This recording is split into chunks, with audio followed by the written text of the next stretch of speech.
Elhamdülillah.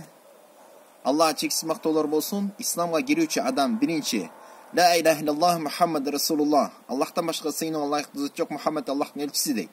Müslüman bolat. Müslüman bolğondan iman kelimelerini aytat.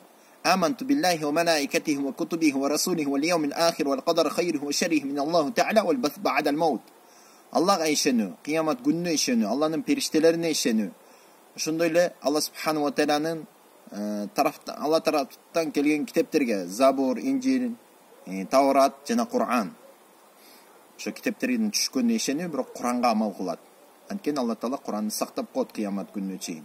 Saktalış qanday dey turgan bolsok, birle kitap жүрөккө көтөрүлө турган канча миллиондогон хафиз бар да азырчы Куранды жатка билген. Эгер инсандар Куран китептерди жинеп алып жок кылып кое турган болсо деле, ошо хафиздер кайра жазып коет да. Алла Таала мумундун жүрөгүнө Куранды сактап койгон. Эч ким жок кыла албайт. 1445 жыл мурда түшкөн Куран азыркыга чейин бир тамгасы да өзгөргөн эмес, кыяматка чейин эч ким өзгөртө албайт. Ошого иншалла Куранга амал кылабыз. Андан кийин өлгөндөн кийин кайра тирилүүгө ишенүү.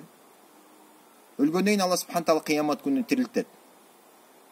Кандай азыр жоктон бар кылган болсо Алла Субхан Таала сиз бизди жараткан болсо ошондой эле кыямат күнү кайра тирилтип коет. Бардыгына кадыр зат. Асман жерди жараткан Алла Субхана ва Таала инсанды кайра тирилтип коюш жеңил эле Алла Субхана ва Таала үчүн.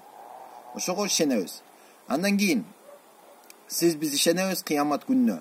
Тагдырга ишенебиз. Тагдыр жакшылык жамандык Аллахтан деп билебиз. Ар бир жакшылыкты кылган болсок Аллахтын каалоосу менен болду деп шүгүр кылыш керек.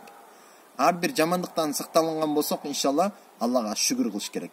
Кимде ким сабырдуулук менен шүгүрдүн ортосунда жашай турган болсо, жакшы болуп кетсе шүгүр кылып, кичине кыйынчылык келип калса сабыр кыла турган болсо, анын иманы толук болот жана дүйнө ахиретте бактылуу болот. Субханакаллахумма бихамдик, ашхаду ан ла илаха илля анта астагфирука ва атубу илейк. Бирахматика.